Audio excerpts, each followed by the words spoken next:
श्रीमहागुरभ्यो नमः। हरिः ॐ। सदाशिवसमारम्भां शङ्कराचार्यमध्यमाम् अस्मदाचार्यपर्यन्तां वन्दे गुरुपरम्परां। श्रुतिस्मृतिपुराणानाम् आलयं करुणालयं नमामि भगवत्पादशङ्करं लोकशङ्करम्। अपारकरुणासिन्धुं ज्ञानदं शान्तमूर्तिनं श्रीचन्द्रशेखरगुरुं प्रणमामि मुदान्वहम्. ராதே கிருஷ்ணா. எல்லோருக்கும் நமஸ்காரம். இந்த வீடியோவில் ஸ்ரீமத் பகவத்கீதையின் 6வது அத்தியாயமான ஆத்ம சம்யம யோகத்தின் 14வது ஸ்லோகத்தை விளக்கத்துடன் பார்ப்போம்.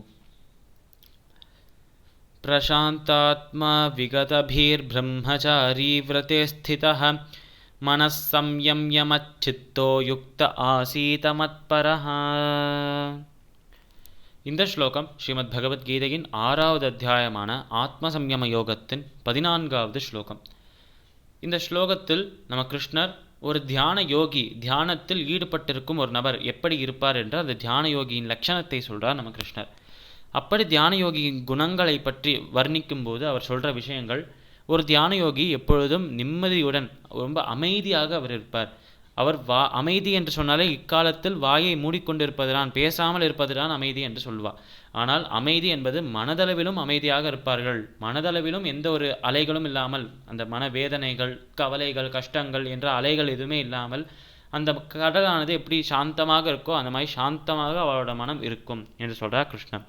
சாந்தமான மனமுடைய இவர்கள் எந்த ஒரு பயமும் இல்லாமல் இருப்பார்கள். அனைத்தையும் அந்த இறைவன் பார்த்துப்பார். என்னை படைத்தவர் அவர் ஒருத்தர் இருக்கார், அவர் என்னுடைய கவலைகள் அனைத்தையும் பார்த்துப்பார் என்று அந்த ஒரு கவலையும் இல்லாமல் பயமும் இல்லாமல் இருப்பார்கள்.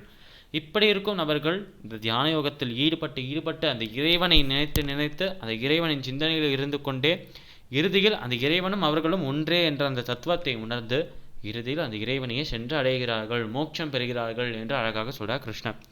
முதலில் இறைவனும் நாமும் வேறு என்று நினைத்து கொண்டிருப்பார்கள். தியானம் செய்ய செய்ய சரி நாமும் இறைவனாக இருப்போமோ என்ற ஒரு எண்ணம் வரும் மனதுக்குள்ள.